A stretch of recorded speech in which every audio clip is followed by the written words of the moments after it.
Supreme తిట్లతో sorry చెప్పిన CM. తిట్టకపోతే మరి ఓటుకు నోటు కేసు అటు నుంచి మధ్యప్రదేశ్‌కి పోతది. మధ్యప్రదేశ్‌కి పోయినంక అక్కడ ఆడుకుంటారు. ఏదో ఇప్పుడు అట్లా ఓటుకు నోటు కేసు అట్ట పక్కన పెట్టిండ్రు. నువ్వు గిట్ల మొత్తం సుప్రీం కోర్టునే దురుసుగా మాట్లాడే ప్రయత్నం చేస్తూ ఊకుంటా. సుప్రీం కోర్టు వాతలు పెడతది. నువ్వు ముఖ్యమంత్రివైనా, ఇంకోలైనా. నా వాక్యాలను మీడియా వక్రీకరించింది. అవును. నీ గొంతును కూడా వక్రీకరించిందని చెప్పపోయినావు. నేను మాట్లాడలేదు సార్, అది మిమిక్రీ చేసి ఎవరో ఇడిచిపెట్టిన అనపోయినావు. పోయేదేమున్నది?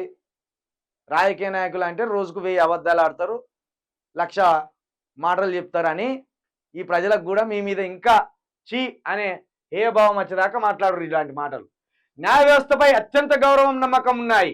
పత్రికలో వచ్చిన వార్తలపై విచారం వ్యక్తం చేస్తున్నారు. రాత్రంతా ఏడిచిండట పాపం. ఒకటే ఏడుపాట రాత్రంతా కూర్చొని.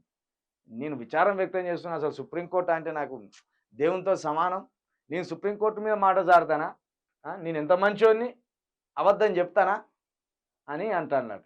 సుప్రీంకోర్టు ఈయన సీరియస్ అయిన ముఖ్యమంత్రి గారు ఏం తమాషాలు చేస్తానులా?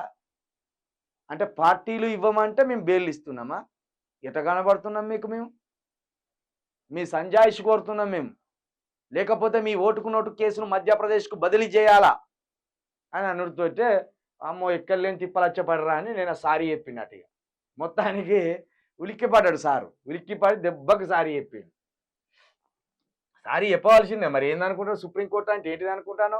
మన తాత జాయిర్ అనుకుంటానా? దానికంటూ స్వతంత్ర అధికారాలు ఉంటాయి. స్వతంత్ర అధికారాలు ఉన్నప్పుడు నా ఇష్టం ఉన్నట్టు మాట్లాడబోతుకుంటా. సుప్రీంకోర్టు ఏమనుకుంటానో మరి సుప్రీంకోర్టు అంటే.